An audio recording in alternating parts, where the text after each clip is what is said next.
eye, unless you have a ground harness, you fall off. Australia, allegedly. I know. I forgot. Yes, yeah, and so if you forget your ground harness, you're at risk of falling off. It's a serious matter.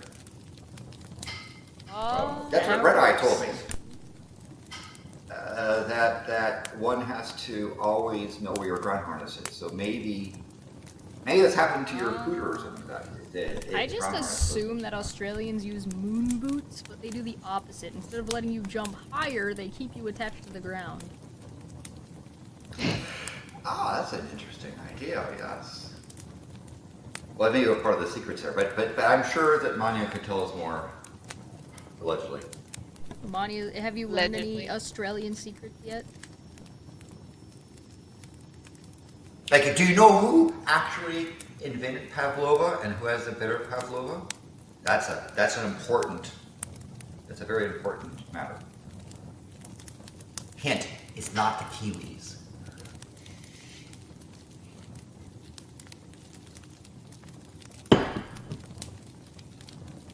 You're muted. Yes, and Athens 609 said Australia doesn't exist. Well, actually, what you're supposed to say is Australia, open parentheses, allegedly close parentheses.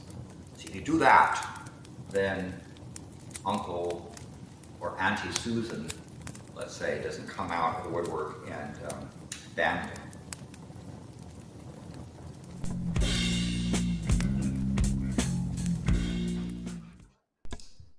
Hi everybody, welcome back to Debate Hub. Today we're doing Volcano Watch, and there's been an eruption going on. We're a little bit late, as you can see. Maanyaa is just waking up. Good morning!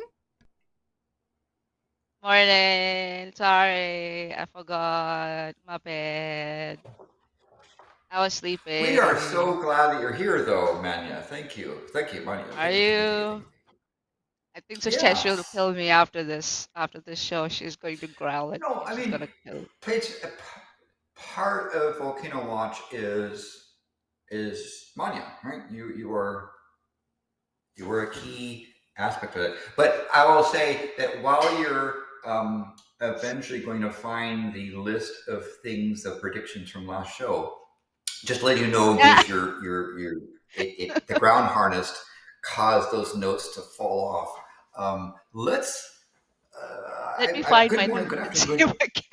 Good morning, good afternoon, or good evening, depending on your time zone and latitude.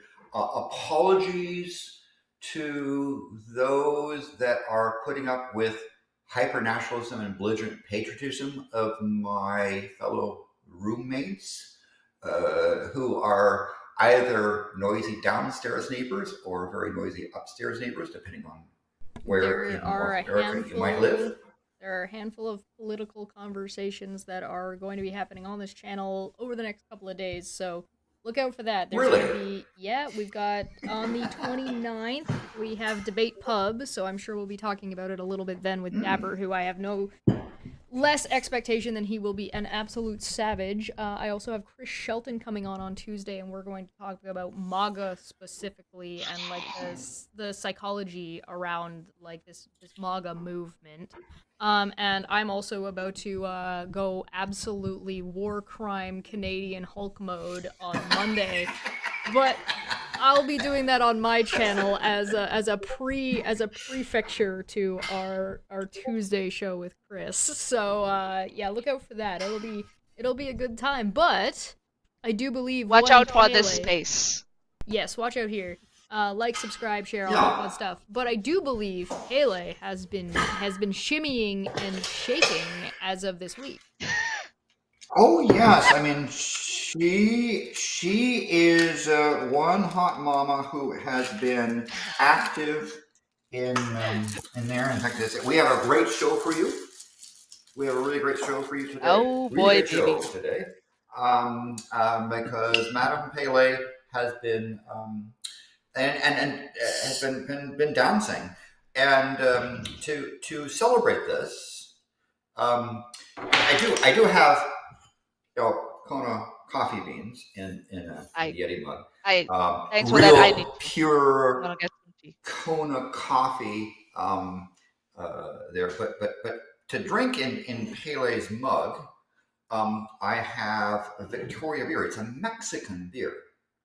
Now, for those that saw my last appearance on Cheshire, I was drinking Glasshouse wine from Canada. And so now I'm doing beer from Mexico. And there might be a theme involved in this. The theme may or may not be related to not buying American alcohol because of the tariffs. But that would be legit. So we're going to try to have a non-political show and focus more on what Madam Pele and her friends are doing, because she has a number of friends. And we're also very grateful for Maanyaa finding the notes and getting her tea. And I think we're ready to start. Yeah, let's dive in. All right. Let's go. Let me do the screen sharing here. So we have a really great show today. And for those that are new here, we talk about volcanoes, although we most frequently refer to what is happening with the Kilauea volcano in Hawaii. We also talk about volcanoes in general.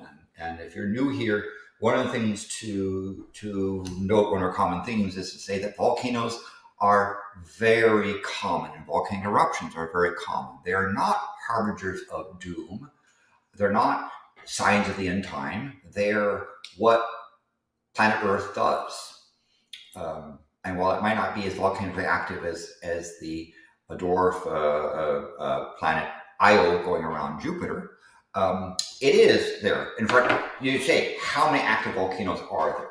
And it kind of depends on, what do you mean by active? So what do you think? What do you think? Is anyone guessing? Sort of, what do you think an active volcano means? Any guesses? Well, if there are even minor earthquakes around a volcano, I think so. You would say even like deep earthquakes or shallow earthquakes, you would say that that volcano is active. I guess that's how I see it as an active volcano. Correct. Anyway, and in particular, you have a magma chamber for which energy is being supplied into it. There's an influx of energy into the system, and the best way to tell that is the effects of that energy, gas, pressure, and so forth, can be detected by earthquakes, by gas emissions, by ground deformation, or in the extreme case, lava going poof. So if you said, hey, how many volcanoes right now are putting out a notable amount of lava right now? The answer is about 20. If you go with Maanyaa's more technically correct definition, with continuing eruptions, is about 46. That number typically, as she's using Maanyaa's correct, more extended version, the number usually goes somewhere between 40 at the very low to 60 on the very high at any one given time for this current era. If you look at where the volcanoes are, they tend to be most often centered around edges of tectonic plates. Can you zoom that in? But there also are hotspots. What? Can you zoom that in a little bit for us? Thank you. Perfect. How about there? Okay. Yeah, for hotspots, and that I think is so. You see, for example, the edges of Pacific plate with South America plate or North American plate, Asia, Oceania plates, and of course, but you also have other things like, for example, Africa is currently being torn in two. Given enough geologic time, this rift. Ever heard of the Rift Valley? Well, that's the rift, right? And particularly the tearing part is really up in Ethiopia, where there's all kinds of earthquakes and volcanoes going on, and there's hotspots like Hawaii around. Now, if you look at where the red are the would be super active, that you would be able to see ongoing eruptions.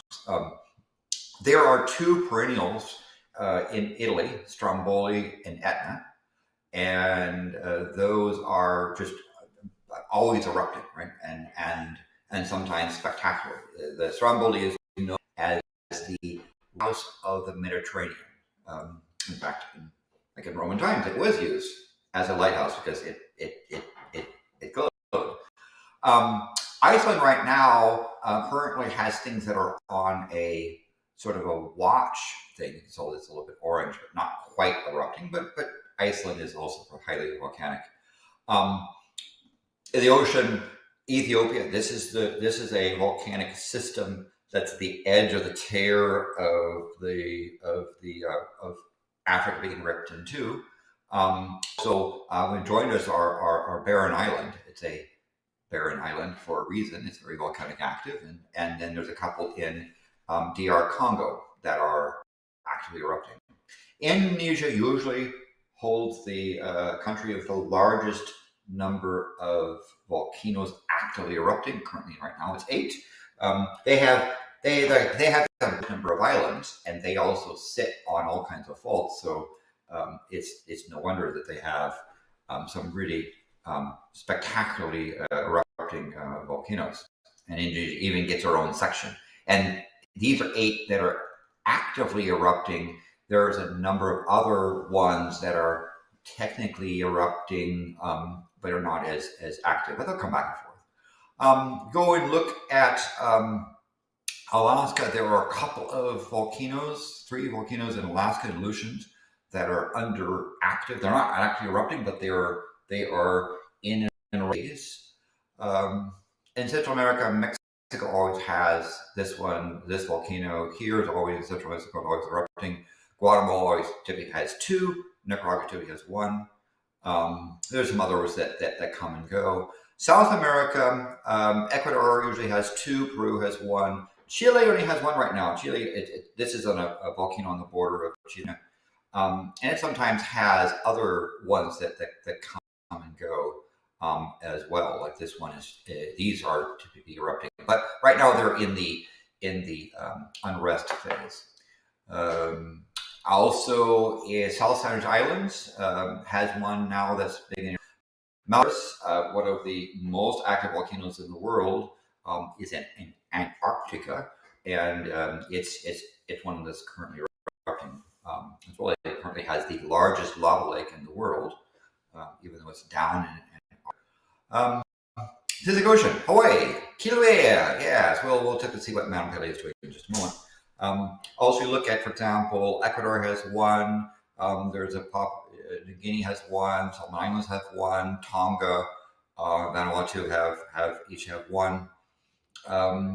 The Ring of Fire, again, another plate things. Kamchatka has lots of them. Greenland has there. Japan usually has 2. This time it currently has 3.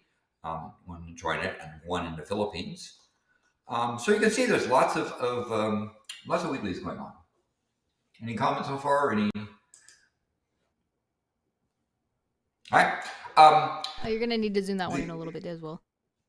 Okay, so the perfect. Alaska has a volcanic observatory, and there's a number that are in a state of unrest. A state of unrest in Alaska in an observatory based on science? No. Yeah, I realize that's there, but if you look at the map here, we're talking about this section right here.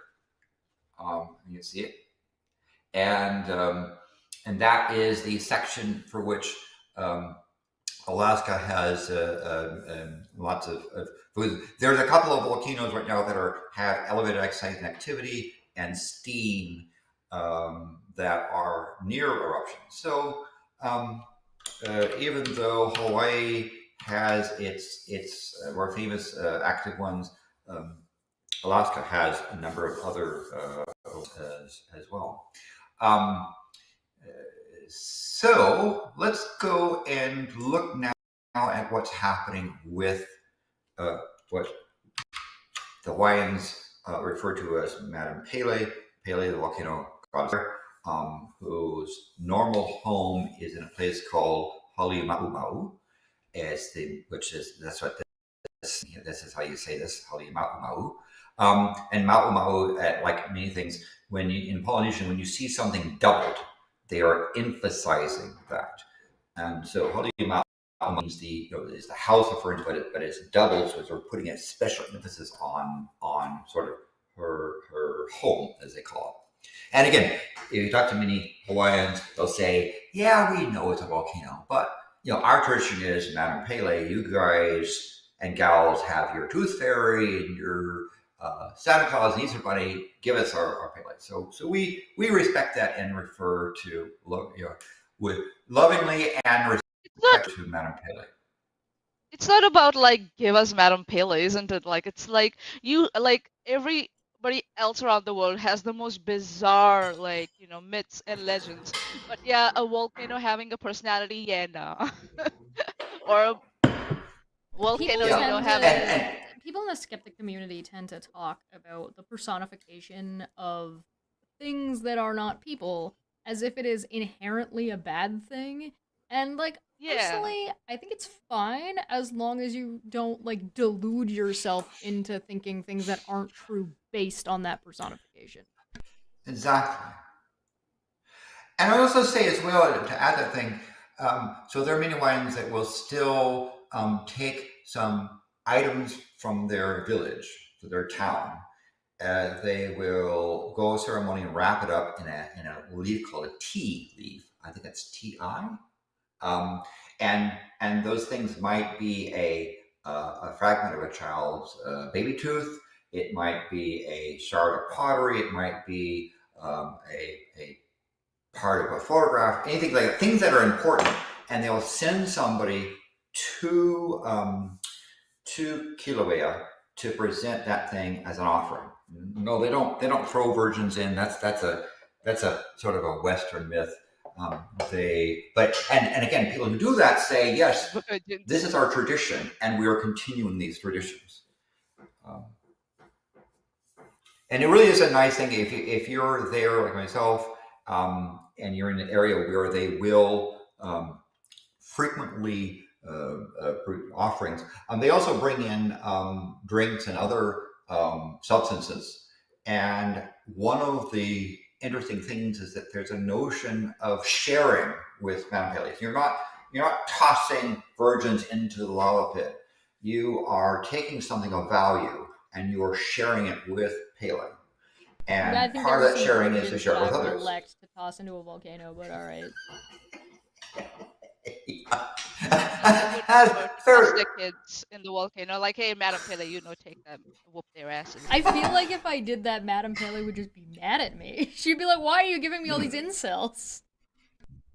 Yes, and you bring good stuff. I'll tell you that one of the things that has happened recently is that there is the Madam Pele's whiskey of choice has become Copperworks Distillery whiskey from Seattle, Washington.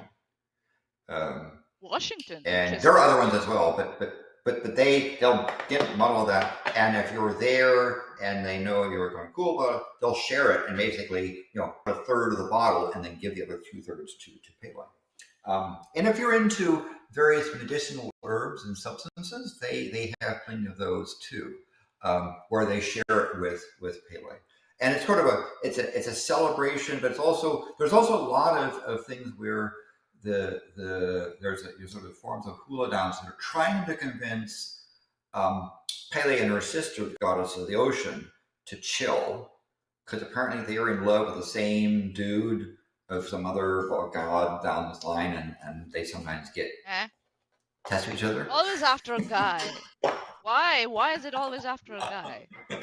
There are many other legends in there as well, but anyway. So back to what's happening here with Haole Ma'omau. So we have had 12 episodes of eruptive activity since the eruption started on Christmas Eve. And we had several, I'll point out, spectacular eruptive since our last show. Hint, hint. I'm not saying who was right about it, but hint, hint. And right now we've had a 12th episode of eruptive phase, where where we have reasonable amount of gas output. If you look at the gas output right now, it's raised at around 1,200 tons per day. And that's an elevator. That's certainly not background, because remember when it wasn't erupting at all, it'd be like 40 tons, 50 tons per day. 1,200 tons is certainly not high, like the tens of thousands of tons when it's really beginning to go. But it shows that it's in a fairly eruptive state. And so lava has been fountaining and pouring out spectacularly well. Any questions so far? How many worth of washing machines of lava? We'll get to that. We'll get to that. Yes.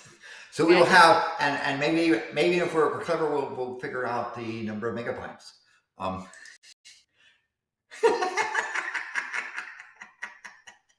I can tell. Going to disinfect that mic, Maanyaa. I'm like, hell no, I'm not. That's my mic. So let's look at the tilt meter. Now one thing we look at the tilt meter is this is a ground tilt deforming on the summit, and the blue line is at Maanyaa summit, or across, near the caldera.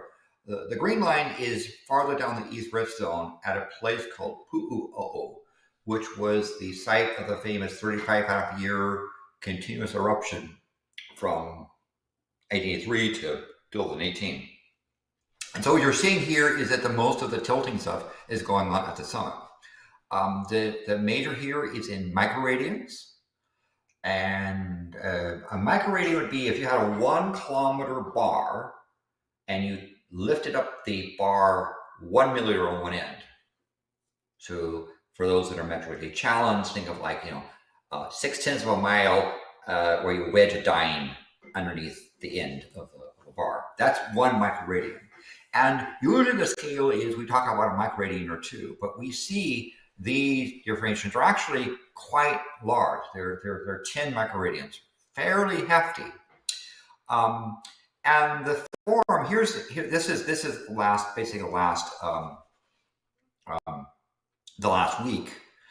This is over the last month since the beginning of the show, and we see that the shape of this deflation inflation events is a little bit different. Usually you have a more of when from the peak it begins to descend but decelerate, bottom out, inflect, and then accelerate. And you do see that, but the descent is quite rapid, and the acceleration is then kind of bumpy until it reaches a peak and then drops again. And what we see here is actually the episode. So when it fell here on the 5th, it was the end of the 12th eruptive episode for this ongoing eruption. And when it bottoms out, the lava stops flowing on the surface. You might see glow out of the event, but you certainly see gases coming out. But that sort of is an interesting mode that this eruption is currently undergoing. Any questions so far? I'm good. So yeah, 12 meters is something we look at. Here is the distance across the caldera. There are 2 very high precision GPS instruments that are across they're about 5 kilometers across, on either sides of the caldera, from in which Maanyaa is in the center, or a little bit inside it, but it's inside the caldera. And we see that the tilt has been going up and down, up and down, up and down, right? Remember that the very first end of December eruption around Christmas Eve was marked by a contraction. When magma reaches the surface and becomes lava and starts coming out, the pressure that keeps the mountain expanded is relieved, and so it contracts. But you see this up, down, up, down, up, down, up, down, up, down. These are sort of eruption episodes. Yes. So you can see this up, down activity. The distance across the caldera is usually a trailing indicator that you've had an eruption, but there are other things more obvious when, like lava.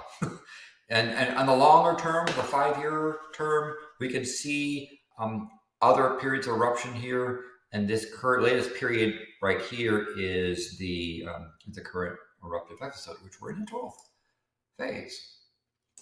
Now, Maanyaa asked about volume, and the last measurement was done actually in January, and the total volume since January is around 24.5 million cubic meters. The current estimate is somewhere now close to about 40 million cubic meters.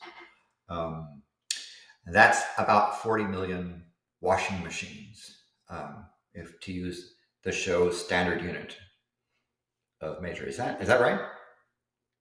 The washing machine is not a cubic meter, right? Somebody calculated that. Yeah. Again, a lava extent is around 681 acres, 276 hectares. The average thickness is now about 22 meters. Actually, right now, there is closer to about 30 meters, given since January.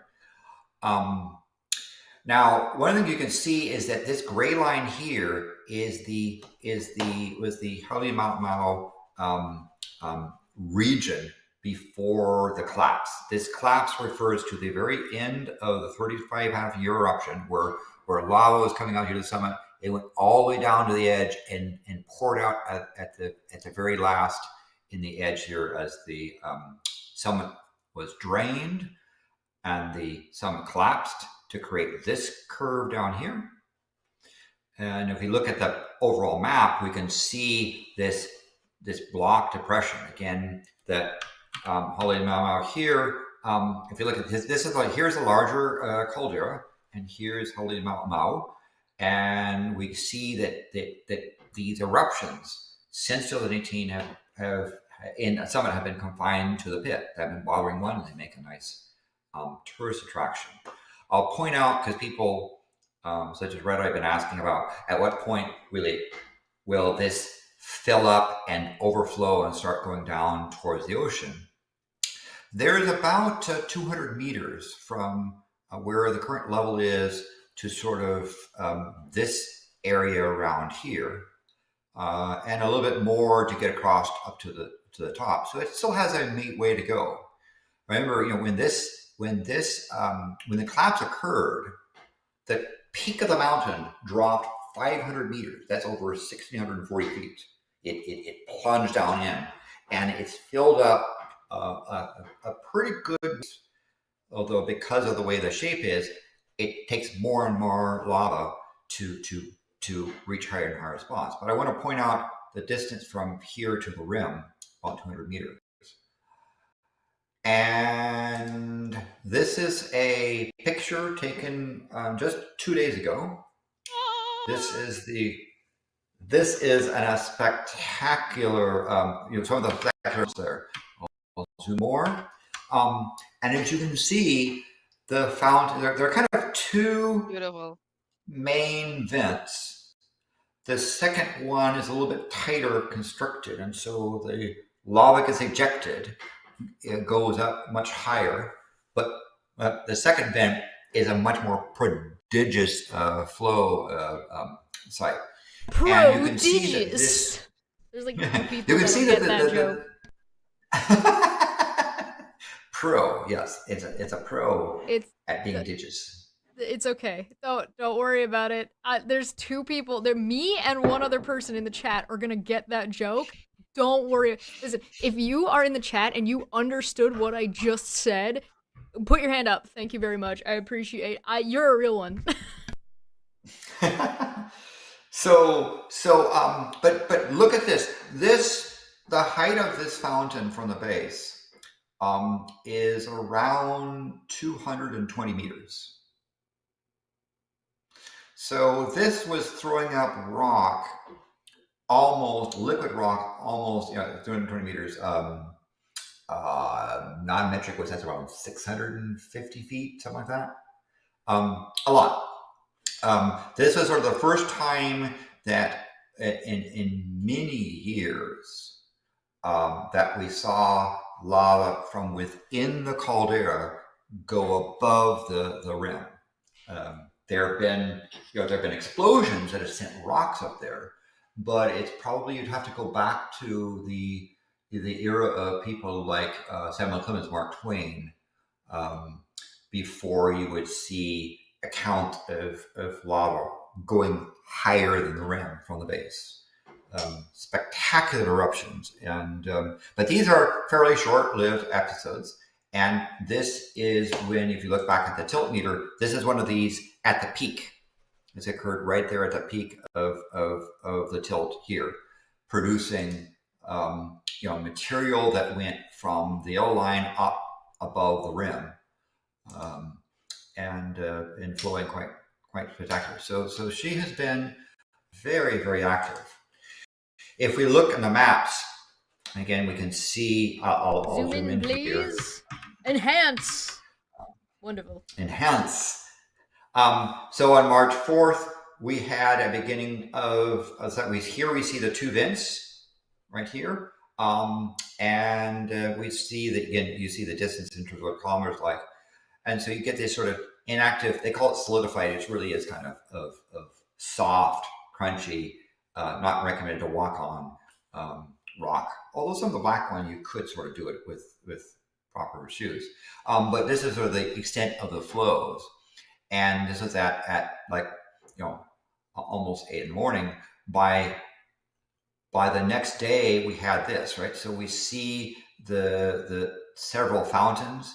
There is a little bit of, and we see that the stuff flows from these vents down in and starts to there. Now, there is, interesting enough, there's some spots over here that are oozing out, right? That we've realized that even though these two vents are kind of the stars of the show, there's a couple of other little spots where it's leaking out and oozing out on this side, as evidenced by this bisected thermal map.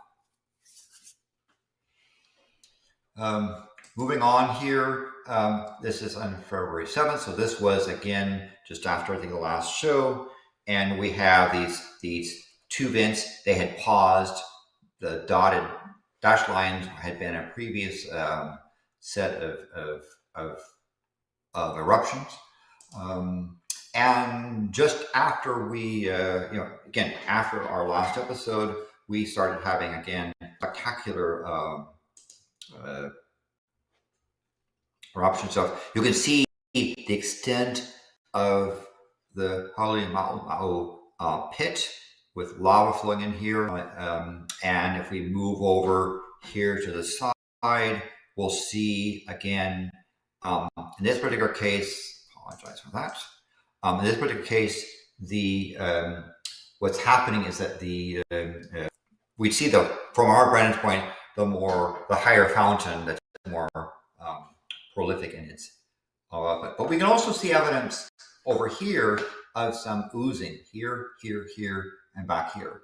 So while this is the main stuff, there's other places that the magma is reaching the surface and becoming lava. And so this stuff pours out quite rapidly and spreads out over the area.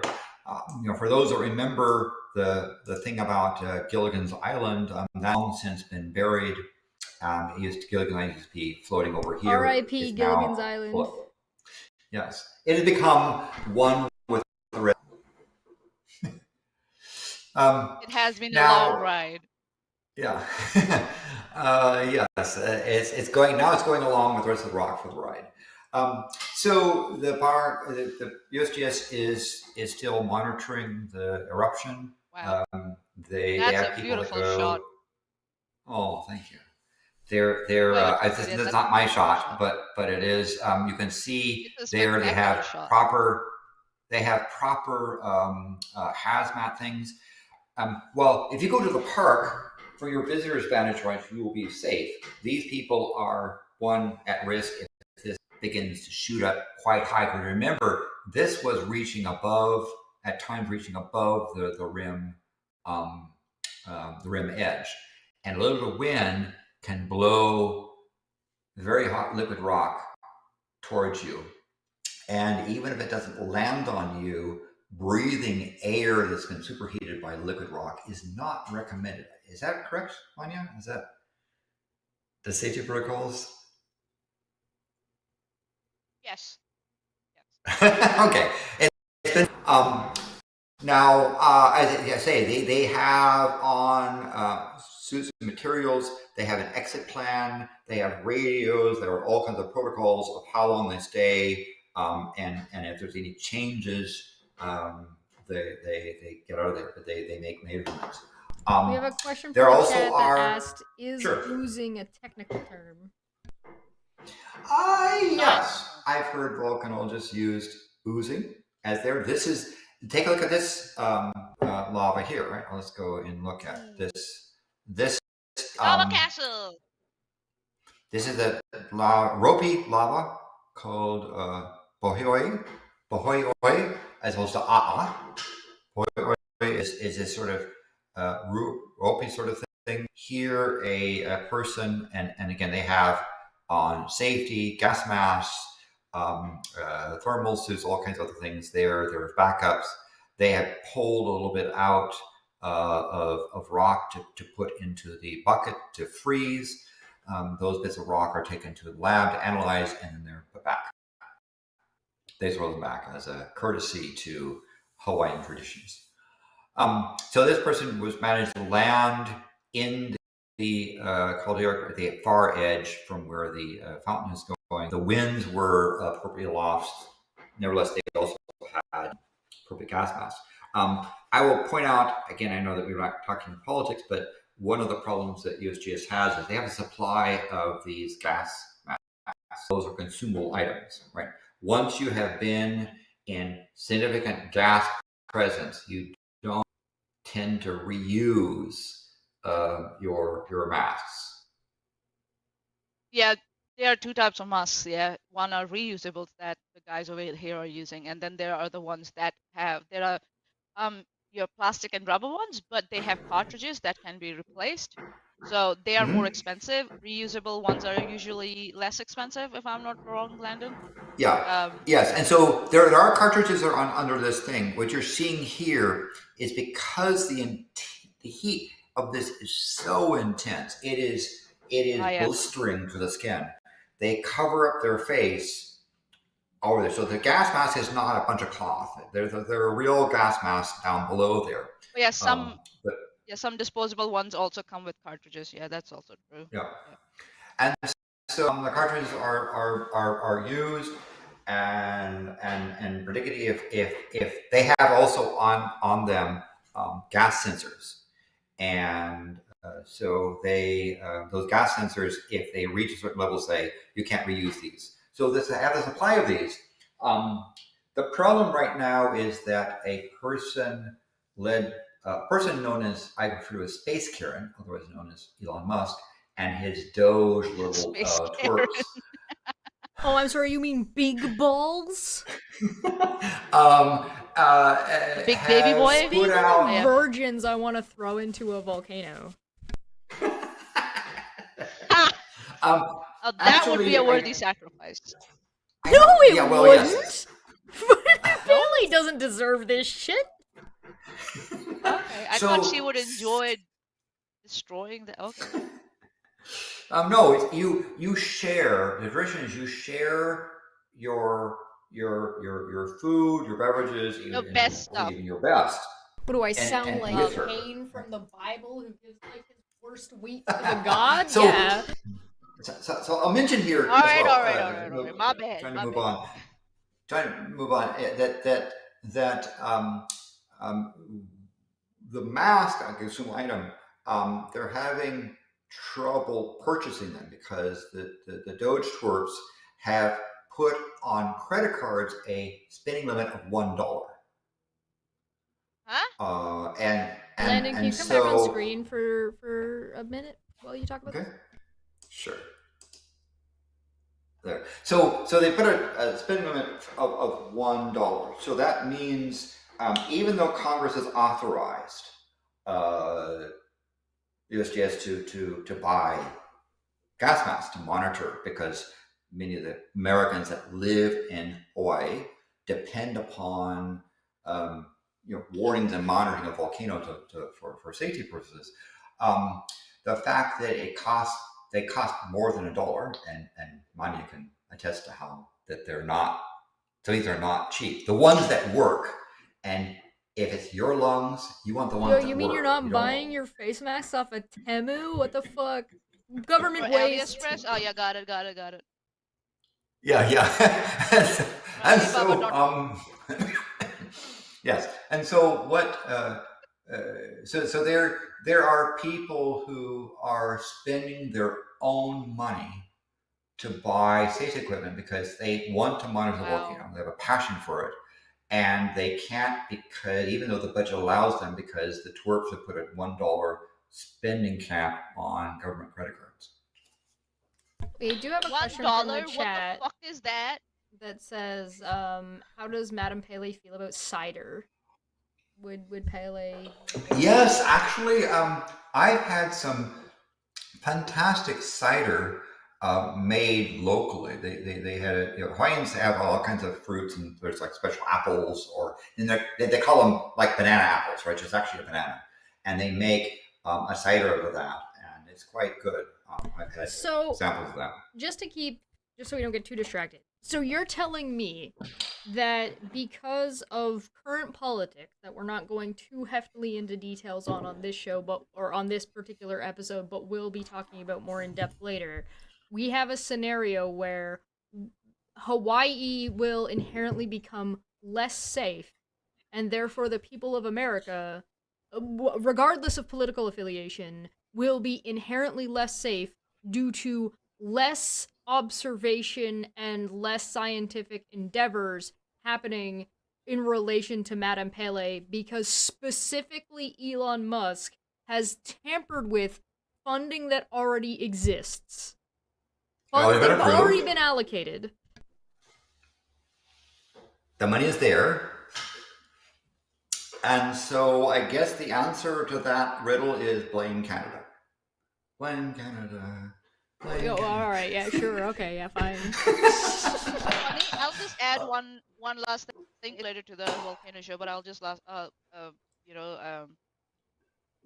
say one thing. In America, people used to be mad at Russia because they had oligarchs there who were, in control of the government, right? And now we have oligarchs sitting in the government, controlling the government. I'm like, what's the difference? And for some reason, it has become acceptable for Republicans, or wannabe Republicans, if I may dare say, because I don't believe Republicans would, go for this.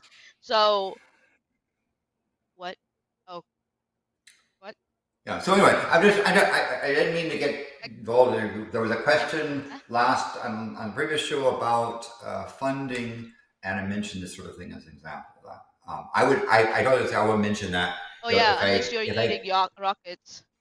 Yeah, there was another rocket that blew up. Yeah, SpaceX rocket that blew up, and I was like, yeah. By the way, that was taxpayer. That's taxpayer paid for.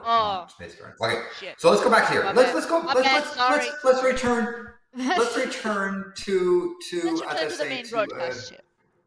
Yes, because as I mentioned, we have some volcano porn. That's the political term volcanists use when you want to show good lava stuff, right? And you're trying to get funding. So here's a I think this was like 2 days after our last show.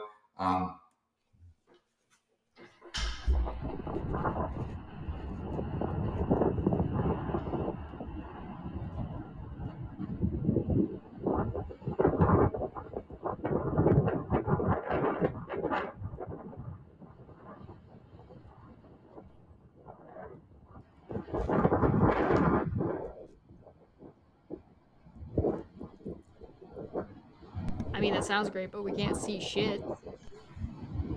He wants us to hear it. Music.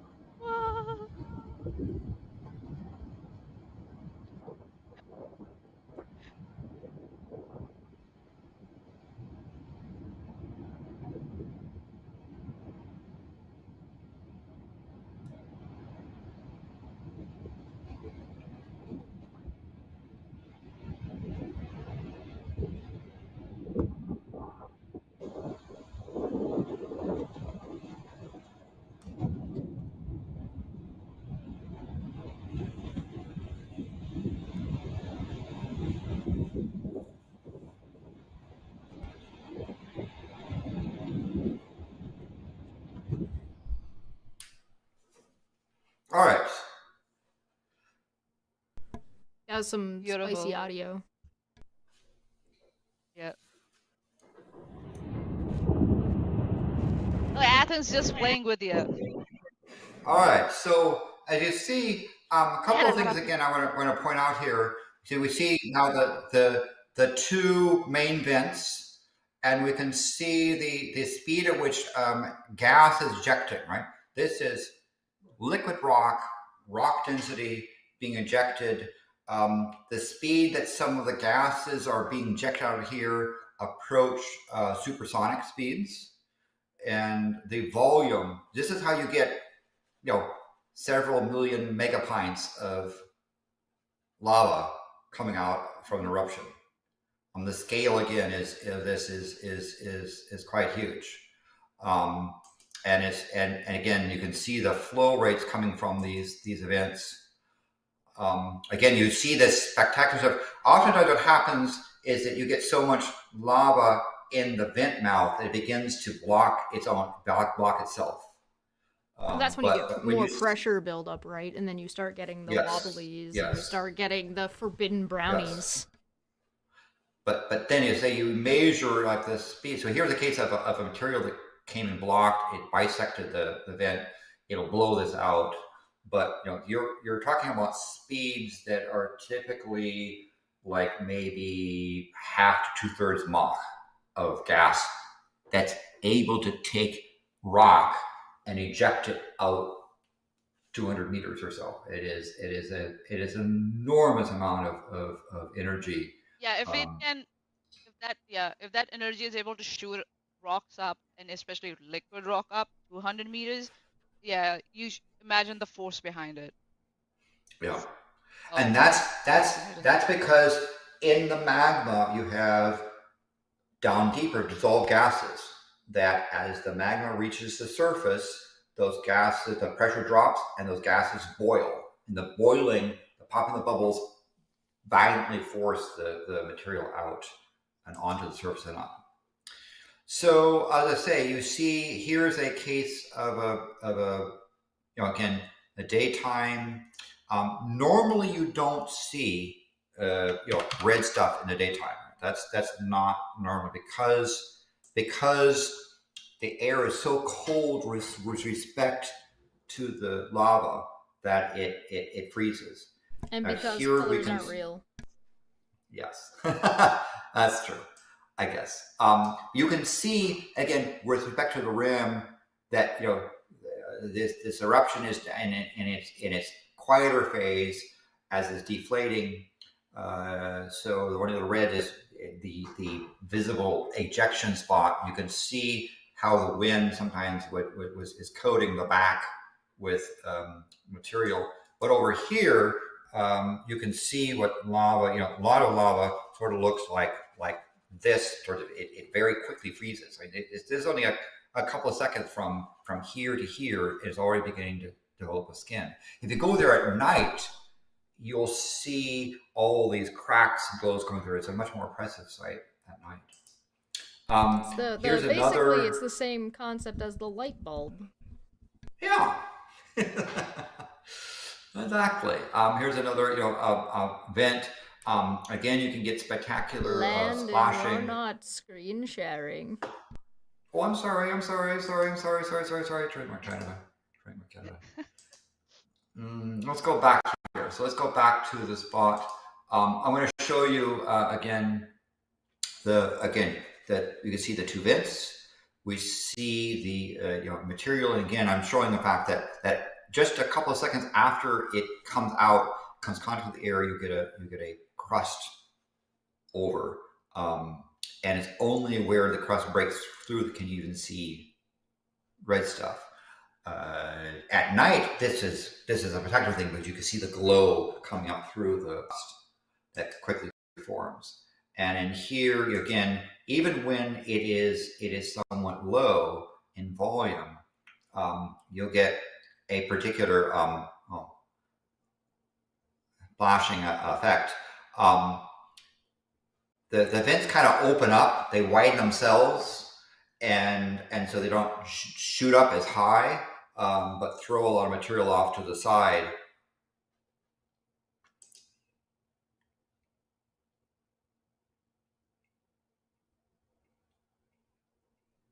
That's some major explosions. This is about 40 meters high, so it's a much smaller wow. set, but it's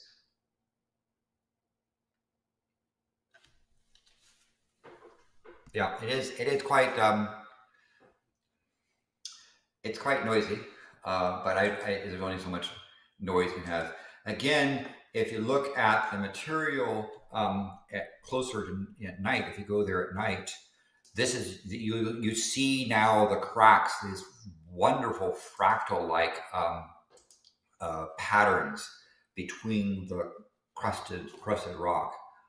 So even if you can't see the material fountaining, you do see this wonderful flow and glow of the stuff as it oozes through. And it's quite spectacular. Can it go on a Christmas card?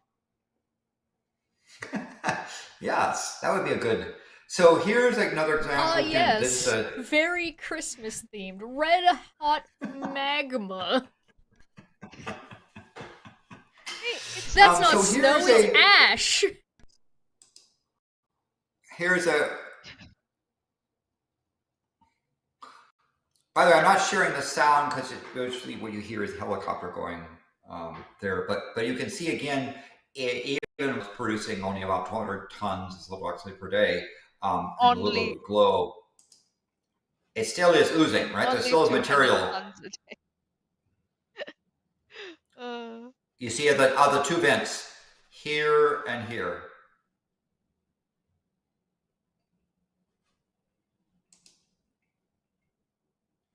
Here's picking up.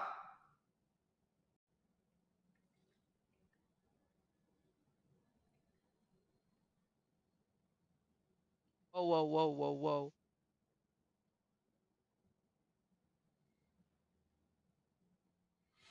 That's a lava sampling demo there. Again, if you look at what it looks like, again, you see the Halemaumau vent. The vent is over here, and how the lava just pours across the plain within Halemaumau.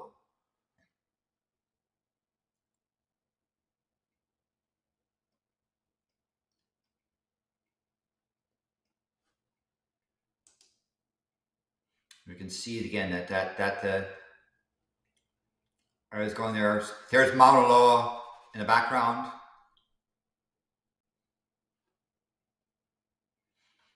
This is lava. Can we try full screen with that?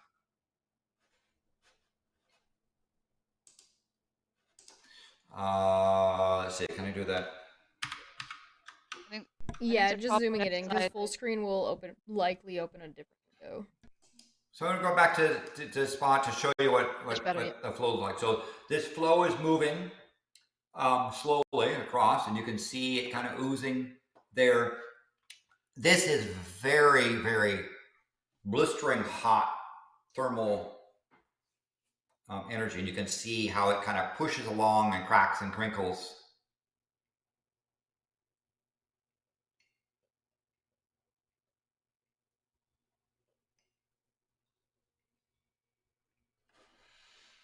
There. Here is another thing showing. I'll give you the.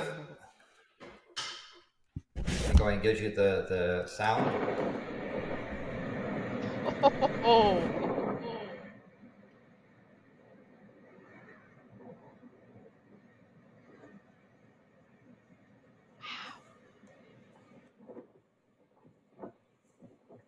Oh wow.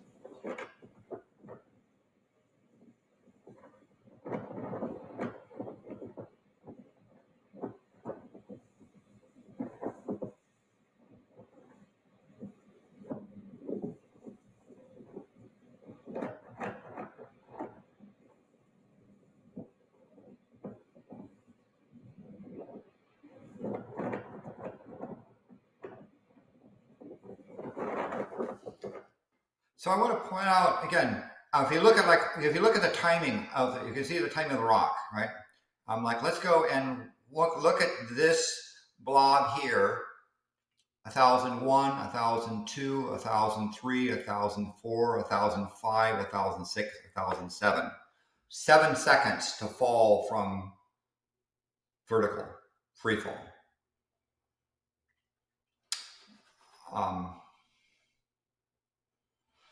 Enormous volumes coming out.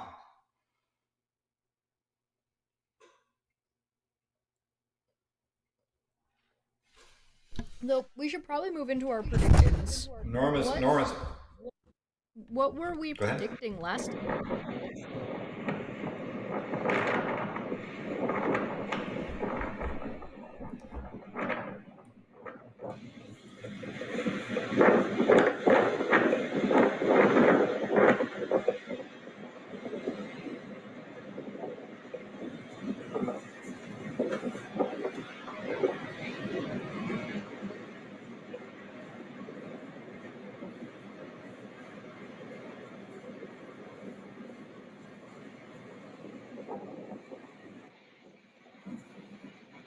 Whoa, that is red. Yeah, it really turned up the temperature. Wow. At this stage. Holy Madam Pele. And look again, it says like 250 meter high. 1, 2, 3, 4, 5, 6, 7, 8, 9 second vertical fall. Wow. These are huge boulders being sent. So these huge boulders being sent out, and this is some of the highest temperature lava on Earth, right?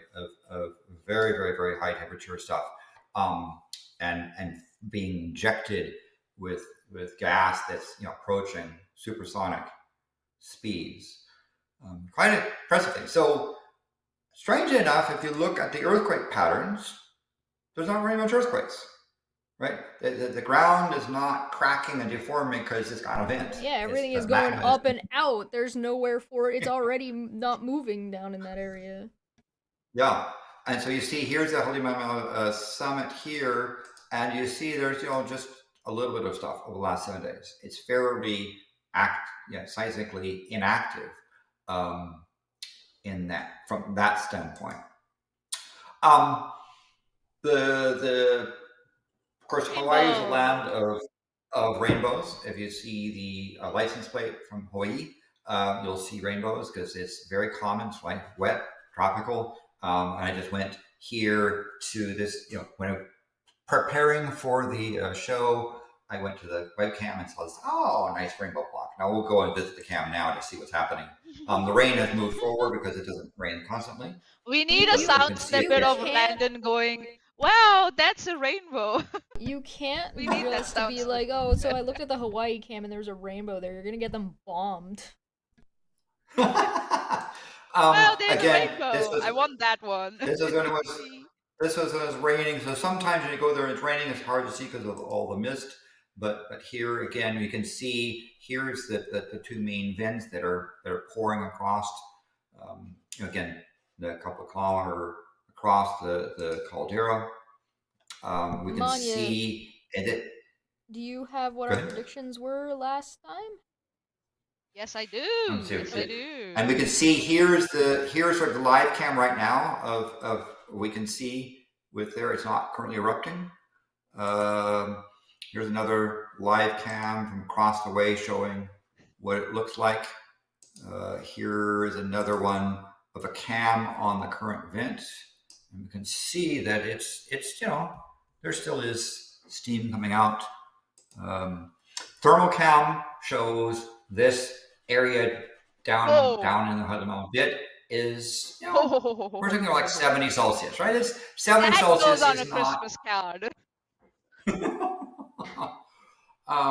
In fact, that's right now what it looks like. If it responded, it may be busy. It's currently busy. I apologize. Yeah, but yeah. So that's there it is. Yeah. So you can see that it's there's this is 70 to sometimes 80 Celsius of the top surface. Now the actual vent eruption is off to the side. You can see that when we show you a picture of this stuff, this is quite warm. In fact, the reason why it's fuzzy is that there's such thermal currents, it makes it hard to photograph. So finally, there's gas coming out. The trade winds blow it to this direction, so most of the people, thankfully, are not down with the gas. And we'll just leave it with this final thing showing you the live vent.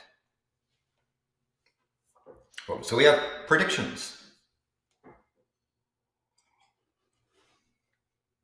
So come back, Landon. Okay. Landon, come back. Come back. Is it? Should we be back? Is it here? Where are you? Am I back? If I say stop sharing, there it is. Okay, there we go. There we go. Okay, so predictions from last time. Let's see. Chesh had a brain fart. That's what it says last time. So Landon was like, Madam Pele will be on and off eruptions in March and will keep on going. I had said that she's gonna settle down. Yeah, so Landon's more near to the prediction. I'd said that she's gonna settle down. Madam Pele was like, how dare you? April was like, play for a while and then take a nap again. Madam Pele was like, how dare you? Lexington was like,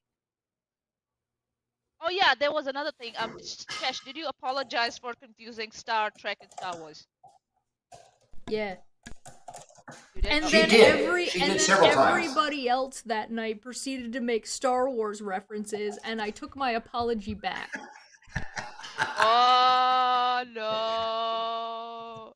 Uh-oh! Yeah, that was mean. That was mean. I would also like to point out that I did not confuse those things. I just misspoke. That is true. She knows the difference between the two. Yeah, we know. Everybody will. I see what you're doing. I see. That's why I was like, Star Wars. Madam, like Goblin's making a statement here today. Okay. Yeah. So those are the 4 predictions I have from last time. Landon is the closest one because Landon, you said Madam Pele will be on and off. This is not Madam Pele playing on and off. She's like, let's go. So you are more near to the correct circumstances, but nobody was expecting Madam Pele to just go like, excuse me, are you trying to predict me? Are you trying to make predictions about me? Really? Yes. Nobody was saying is that you have these episodic eruptions, right? It's not a eruption and stop. No, it's not done. It's just on and off thing, right? It's like, and so it still is active, right? It's still erupting. Right now, it's just the lava is on and off. But yeah, as you're saying. So yeah. So folks in the chat, get your predictions ready. Hey, let's go. So we'll start with Landon. Landon, what's your prediction for next month? I believe next month we will continue to see eruption episodes, beyond the 12 we've had already. The episodes might be more, might be longer pauses between them, but I think the eruption will be ongoing and episodic with longer pauses. Now, it's interesting when you have these longer pauses, it builds up more pressure so that when it does erupt, you get much more spectacular fountains than just dribbling and brabbling with minor things. So I do hope I'm right because it produces spectacular fountains. April in the chat predicts that their prediction is the same as last time. The Pele will play for a while and then settle down, and that they also predict that they will forget their prediction. And by settling down, you mean that I assume, April, what you mean is that the eruption will end. It'll have a couple of, you say, I'm guessing to say, correct me if I'm wrong, April, with a Y. Because why? Because April spells April with Y. That you are going to say there might be a couple more episodes, and then it'll settle down. The eruption will stop, and by next month we'll declare that the eruption is over, and we had 13 or 14 or 15 episodes, and that's it. Smitty is predicting that Pele will be a contrarian since it is her time of the month.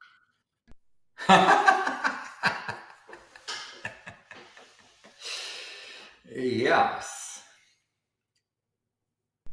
Sean is saying that Volcanoes will still be awesome by this time next month. I think that's true. I think that's accurate. That's a really good prediction.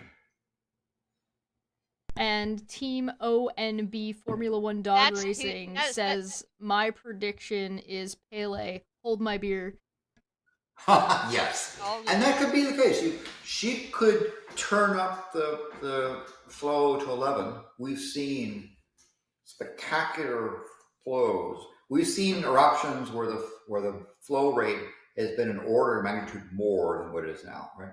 So this is not, this, because of the constriction, instead of having a long crack where it kind of oozes out over a large area, it's constricted to one or two vents. Now, one thing that could happen is that those other oozing spots could get more active. If these vents get to be kind of clogged, it could start coming out in other places. But so far, it seems to not be the case. And I hope this continues, because this will be a nice fixture for a while. It's a very, very pretty. Just a quick clarification for people out there that this show happens on the first Friday of the month, ideally, when we're able to actually get everybody together. So this show is at 6 p.m. Eastern time, probably, at the first Friday of every month. The Debate Pub, which is the political show, so if you do want to see us talk politics, that is at the end of the month. That is the last Saturday of every month at 6:30 p.m., but we might move that a little bit later. So there might be a little bit of a time fluctuation with that one, but it will be the last Saturday of the month, ideally. If you're looking for philosophy, that happens on the first Saturday of every month, which was this last Saturday, because it was the first this last Saturday. So although this is the first Friday, tomorrow is not the first Saturday. So that was last week. So go and check that out. And also be aware that they're going to mess with the clocks again. Sadly, yeah, there's a time change tomorrow, or on Sunday, yes. Once I get used to the fucking time zones. Yeah, the one senator who was leading the charge to ban the switching back and forth in the U.S., or at least allow the states to do it, which they all would jump on, is now the U.S. Secretary of State. He's been elevated out of the Senate. If there was anything that Donald could do that would be something that is very up his alley, it would be, we're gonna get rid of daylight savings time, waste of time, I don't know why we even do it. Yes, although he cannot do it by proclamation. It requires a Congress. My prediction is that we're gonna see like a little bit more oozing, but it's gonna peter out and we're not gonna see anything else. It's just gonna go back to shimmying. Listen, we gotta be more specific now, because now we're just talking in code talk, alright? A little bit of more oozing and then we'll go back to shimmying, okay? I'm sorry, what porn are you watching that uses the word oozing, Maanyaa? So Chesh, are you saying that there might be more than one? Oh, look at that bird that's over there. More than one, it's in front. It's a safe. Must be Christmas porn to go along with all the volcanoes. Are you suggesting there's going to be more than one eruption episode, or there'll just be one more episode and it'll just... I think the eruptions are not going to be as violent. I think what we're going to see is more back to that forbidden brownie oozing, and then it's going to settle down and not be doing too much. Is that because there's a 25% tariff on magma? Yeah, I think the tariffs are going to affect Hawaii in a way that Madam Pele is going to be like, I don't know, the good booze got really expensive. I predict that Madam Pele is kind of she's a little miffed with Donald Trump with all the tariff shit he's doing. So she's gonna be like, she's gonna continue her show, and she will give us more eruptions. Good spectacular Yes. eruptions. That's what I'm gonna go with. Wonderful. Yes. Landon, do you want to come back? I will do. I'll come back here. Stop sharing. Landon's like, no, I There want we to go. watch the vents. Yes. So I'll point out, by the way, that if I'm on a political show and there is live spectator fountains, we might show that just as a little interlude. That would count as breaking news, so that could definitely be a thing that happens. Yes. But anyway, it has been over a century and a half since lava was ejected from within the caldera up above the rim. That's probably the hold my beer Holy moly. moment, right? Now there's been lots of flows, but that's where the lava goes down, either the east rift zone or southwest rift zone, breaks open and comes out. This is a very different sort of event there. The magma doesn't seem to be on a foot at all. Why we say that? Because remember those earthquakes? Very little earthquakes. If the magma's on the move, rock would be cracking and we'd see quakes. The magma, and I'll point out how wrong we were about a month or 2 months ago when we said the cap that is this large block sitting in the pit of Maanyaa is a barrier to magma getting to the surface. And Pele says, no, I'll find my way through that. Sorry, Excuse me? Formula 1 dog racing got me and said Pele could call in a favor with her cousin, who is in charge of the Mar-a-Lago sinkholes.